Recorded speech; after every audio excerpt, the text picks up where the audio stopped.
আসসালামু আলাইকুম সুপ্রিয় দর্শক শ্রোতা, প্রতিদিনের মতো আবারও আপনাদের মাঝে ফিরে আসলাম নতুন আরেকটি রেসিপি নিয়ে। আজকে আপনাদের রান্না করে দেখাবো ব্রয়লার বা পোলট্রি মুরগির যে মাংস, সেই মাংসটা ভুনা। তো এই মাংসটা ভুনা আমার হাতে রান্না সবাই পছন্দ করে, এই জন্য ভাবলাম আমি আপনাদের সাথে একটু শেয়ার করি। তো চলুন তাহলে আমাদের রেসিপিটি শুরু করা যাক। প্রথমে আমরা রান্না করার জন্য চুলায় নিয়ে নিয়েছি একটা প্যানে দিয়ে দিচ্ছি সামান্য তেল। এই তেলে আমি একটা আলু ভেজে নিব। আলুটা আমি এই সাইজে কেটে নিয়েছি, আর এখানে আমি মাত্র একটা আলু দিচ্ছি, আপনারা চাইলে এটা স্কিপ করতে পারেন।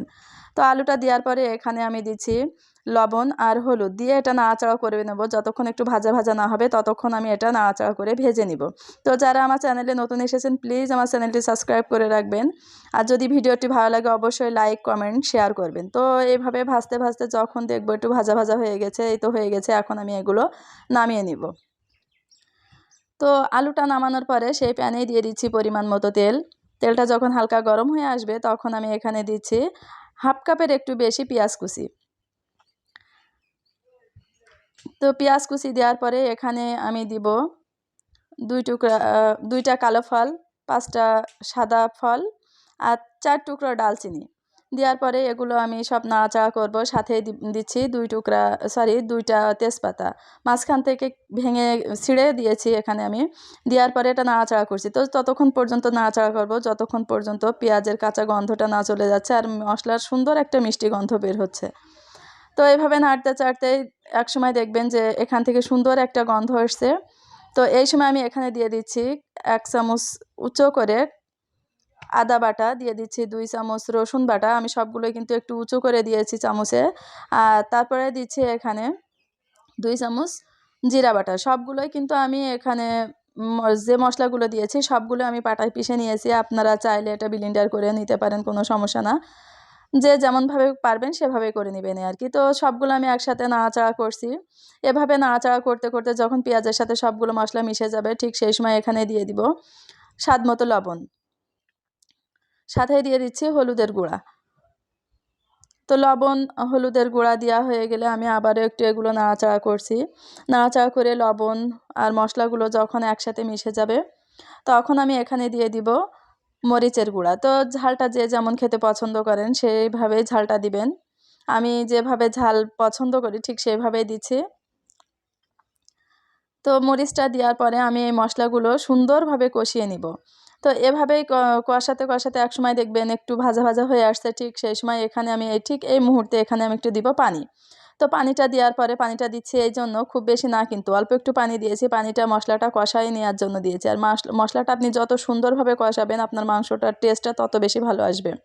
আর মশলা যদি কষানো হয় মাংসের টেস্ট অলওয়েজ ভালো হয়। তো এটা আমি দেওয়ার পরে ঢেকে দিয়েছি। দেওয়ার পরে এখন আমি আবার একটু নাড়াচাড়া করে নিচ্ছি ঢাকনাটা উঠিয়ে। আর এখানে কিন্তু এখন একটু পানি আছে, আর আমি পানিটা সম্পূর্ণ শুকিয়ে নিব। আর যতক্ষণ পর্যন্ত তেলটা উপরে ভেসে না আসছে ততক্ষণ আমি এটা কষাবো। তো আমার দেখতে পাচ্ছেন এখানে কিন্তু ঢাকনাটা উঠিয়েছি, তেলটা উপরে ভেসে উঠেছে, মশলাটাও কিন্তু একটু ভুনা ভুনা হয়ে গেছে, পানিটাও কিন্তু কমে গেছে, একেবারে পানি নাই এখানে। ঠিক এই মুহূর্তে আমি দিয়ে দিচ্ছি কেটে রাখা মাংসগুলো। তো এখানে আমি মাংসটা যখন দিচ্ছি দেওয়ার পরে এখানে আমি আবারও এটা নাড়াচাড়া করে নেব। তো ততক্ষণ পর্যন্ত নাড়াচাড়া করব যতক্ষণ না এটা মাংস আর মশলা সব একসাথে মিশে না যাচ্ছে। আর এখানে কিন্তু আমি একটুও পানি দিব না। এভাবেই নাড়াচাড়া করতে করতে যখন দেখব সবগুলো একসাথে মিশে গিয়েছে সুন্দরভাবে, দেখতে পাচ্ছেন আমার এটা কিন্তু সুন্দরভাবে মাংসের সাথে মশলাগুলো মিশে গিয়েছে, এই সময় আমি এটা আবারও ঢেকে দিব। আর এভাবেই কিন্তু ঢেকে ঢেকেই এটা আমি কষিয়ে নিব। এখানে 1 ফোঁটাও পানি দেইনি। আর পানি যদি মাংসের ভিতরে দেন তাহলে কিন্তু মাংসের স্বাদ ভালো থাকবে না, খেতে ভালো লাগবে না আর কি। তো এখান থেকে যথেষ্ট পরিমাণে পানি বের হবে, সেই পানিতেই মাংসটা সিদ্ধ হয়ে যাবে। তো এখানে আমি চুলার ফ্লেমটা রেখেছি মিডিয়ামে। তো আপনারা একটু হাতে সময় নিয়ে মাংসটা রান্না করবেন, তখন দেখবেন খেতে ভালো লাগবে। তো দেখতে পাচ্ছেন যে এখান থেকে কতগুলা পানি বের হয়েছে, আমি কিন্তু এখানে 1 ফোঁটাও পানি দেইনি। টোটাল মাংস থেকে এই পানিগুলো বের হয়েছে। আর এই পানিতে আমি মাংসটা কষিয়ে নিচ্ছি। এভাবেই ঢেকে ঢেকে দিব, মাঝে মাঝে ঢাকনাটা উঠিয়ে নেড়েচেড়ে এটা আমি কষিয়ে নিব। তো যারা দেখছেন আমার ভিডিওটি অবশ্যই আপনারা বাসায় আমার রেসিপিটা সেম টু সেম ফলো করে ট্রাই করবেন, দেখবেন অনেক টেস্টি হবে। তো এই মুহূর্তে এখানে দিয়ে দিলাম আমার সে ভেজে রাখা আলুটা। আমি আগেই বলেছি আপনারা যদি আলুটা না দিতে চান এখানে এটা স্কিপ করতে পারেন। আর এটা কিন্তু আলু দিলেও ভালো লাগে, যে আলু দিলে স্বাদ চেঞ্জ হয়ে যায় সেটা কিন্তু না, সেম স্বাদই থাকবে। তো আমি একটু দিলাম, আপনারা চাইলে স্কিপ করবেন। তো দেখতেই পাচ্ছেন পানিটা অনেকটা কমে এসছে আর তেলটা উপরে ভেসে আসছে। আমি কিন্তু এটা আরও কিছুক্ষণ কষিয়ে নিব, কারণ এখনও একটু পানি আছে এখানে। পানিটা যতক্ষণ পর্যন্ত থাকবে আমি ততক্ষণ পর্যন্ত মাংসটা এভাবে ঢেকে ঢেকে কষিয়ে নিব। তো দেখেন আমি ঢাকনাটা উঠিয়ে নিয়েছি আবারও, আর পানিটা তেলটা কতটা উপরে ভেসে উঠেছে দেখতে পাচ্ছেন। আমি এটা কিছুক্ষণ ক্যামেরার সামনে অনেকক্ষণ ধরে রাখছিলাম যে আপনাদের দেখানোর জন্য। এখানে কিন্তু একটুও পানি নাই, শুধুমাত্র তেল। আর আমি এরপরেও তেলটা যখন ভেসে উঠেছে আমি তারপরেও কিন্তু এটা বেশ কিছুক্ষণ কষিয়ে নিব এভাবেই। আর ঢাকনাতে ঢাকবো না, এভাবেই ঢাকনা খুলে নাড়াচাড়া করতে করতে একসময় এটা সুন্দরভাবে কষিয়ে আসবে। মানে টোটাল মাংসটা দেখলেই অনেক লোভনীয় লাগবে খেতে, আর সুন্দর একটা ফ্লেভার বের হবে। আর আমি এভাবে কষিয়ে নিচ্ছি। তো দেখতে পাচ্ছেন এখানে একটুও পানি নাই, আমি আপনাদের একটু দেখিয়ে দিচ্ছি। শুধু তেলই কিন্তু এখানে ভাসছে, আর সম্পূর্ণ পানিটাই এখানে শুকিয়ে গেছে। তো এই মুহূর্তে এখানে আমি দিয়ে দিচ্ছি পরিমাণ মতো পানি। আমি কিন্তু পানি সবগুলা যে খুব বেশি দিব, ফুলফিল 1 কাপ সেটা কিন্তু না।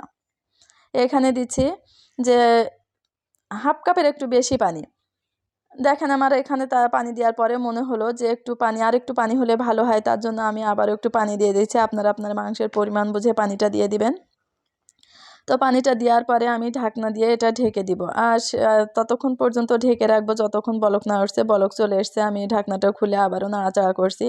নাড়াচাড়া করে এভাবে আবার ঢেকে দিব, আর এভাবে ঢেকে ঢেকে মাংসটা রান্না করে নিব। তো দেখতে পাচ্ছেন যে আমার পানিটা কিন্তু অনেকটা কমে এসছে, একেবারে ফুলফিলভাবে কমেনি, অনেকটা কমে এসছে। আর আমি এখানে কিন্তু ঝোল খুব বেশি রাখবো না। আর দেখতে পাচ্ছেন যে মাংসটা ফুলফিলভাবে কিন্তু সিদ্ধ হয়ে গেছে। আর এভাবে আমি এটা নাড়াচাড়া করে নিচ্ছি। আর দেখেন যে এখানে কতটা পানি শুকিয়েছে আর কতটুকু আমি ঝোল রেখেছি। তো এটা কিন্তু খেতে অসাধারণ মজার, আপনারা বাসায় একবার হলেও ট্রাই করবেন। দেখেন আমি কাছ থেকে একটু দেখানোর চেষ্টা করছি। দেখেন আমি কতটুকু ঝোল রেখেছি, তেল উপরে সম্পূর্ণ ভেসে উঠেছে, নিচে মশলা ঝোল সহ ভুনা ভুনা একটা ভাব এসেছে। ঠিক সেই সময় এটা নামিয়ে রাখছি একপাশে। তারপরে আমি চুলায় বসিয়ে দিয়েছি একটি পাতিলে দিয়ে দিচ্ছি জিরা। এটা আপনারা অবশ্যই করবেন, না হলে কিন্তু টেস্ট আপনারা পাবেন না। তো আমি এটা দিয়ে কিছুক্ষণ নাড়াচাড়া করে জিরাটা ভেজে নিব, তারপরে এটা আমি পাটায় পিষে নিব ঠান্ডা হয়ে গেলে। দেখতে পাচ্ছেন আর আমার এটা ভাজা হয়ে গেছে। ভাজার পরে আমি এটা পাটায় পিষে এখন আমি আপনার দেখিয়ে দিচ্ছি। এখন আমি এই মাংসের উপর দিয়ে দিচ্ছি। এখন কিন্তু আমার চুলাটা অন নাই, অফ করাই আছে। ঠিক এই মুহূর্তে এখানে দিচ্ছি, আর সম্পূর্ণ জিরা বাটাটা এখানে দিয়ে দিয়েছি। দেওয়ার পরে আমি একটা সুন্দরভাবে নাড়াচাড়া করে মাংসের সাথে আমি মাখিয়ে নিচ্ছি। এটা কিন্তু আমি আবারও বলছি, চুলাটা কিন্তু অফ আছে, অন নাই। চুলাটা অন করে কখনোই দিবেন না, অফ করে দিবেন। তখন কিন্তু এটার যে সুন্দর একটা মিষ্টি গন্ধ সেটা কিন্তু মাংসের সাথে যাবে, অন করে দিলে কিন্তু সেটা হবে না। তো এই জন্য আমি চুলাটা অফ করে এখানে দিয়ে দিয়েছি। দিয়ে এভাবে সুন্দর করে নাড়াচাড়া করে নিচ্ছি। নাড়াচাড়া করার পরে এটা আমি এখন নামিয়ে রাখবো। তো আমার এটা নামানো হয়ে গেছে, দেখতে পাচ্ছেন উপরে সম্পূর্ণ তেল ভেসে আছে। এই মুহূর্তে কিন্তু সুন্দর একটা গন্ধ এখান থেকে আসছে, এত সুন্দর একটা ফ্লেভার যে আপনার ইচ্ছা করবে খায় আর কি। আর আমি নামানোর পরে একটু দেখাচ্ছি আপনাদের যে কতটা ভুনা ভুনা এখানে হয়েছে। অনেক সুন্দরভাবে এটা ভুনা করেছে আমি, খেতেও অনেক ভালো লাগছিল। আপনারা বাসায় একবার হলে এটা ট্রাই করবেন, সেম টু সেমভাবে রান্না করে দেখবেন যে আসলে অনেক মজার হবে। তো আজ এই পর্যন্ত। আল্লাহ আমাদের সবাইকে ভালো রাখুক, ভালো থাকবেন সবাই, আল্লাহ হাফেজ।